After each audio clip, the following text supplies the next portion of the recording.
সবাইকে জানাই জুমা মোবারক। তো আজকে শুক্রবারের দিন, সবার বাড়িতেই ভালো মন্দ রান্না করা হয়।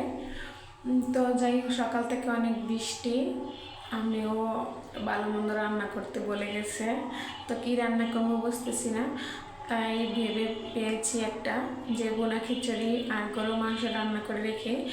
তো মুগের ডাল দিয়ে বোনা খিচুড়ি আর হলো কচু দিয়ে গরুর মাংস, আপনারা কারা কারা খান অবশ্যই কমেন্টে বলবেন। আমার ভীষণ পছন্দ, তেলালা গরুর মাংস দিয়ে কচু দিয়ে রান্না করলে আমার কাছে সেই মজা লাগে। তো যাই হোক, জুম্মা শেষ করে চলে আসছে, তো আমি খাবার দিয়ে দিছি, সালাদ আর হলো 4 রকমের ভর্তা আর বোনা খিচুড়ি আর গরুর মাংস।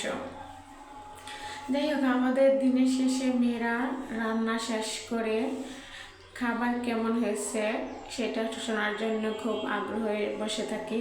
তো আমি সাইফের আব্বুরে বলতেছি, তুমি তাড়াতাড়ি খেয়ে বলো কেমন হয়েছে খাবার। তো সাইফের আব্বু সালাদ নিয়ে খাবার খেলে বলবে, আসলে এটাই আমাদের মেয়েদের কাছে অনেক শান্তি, যে যখন বলে খাবার মজা হয়েছে, কেমন হয়েছে, মজা হয়েছে।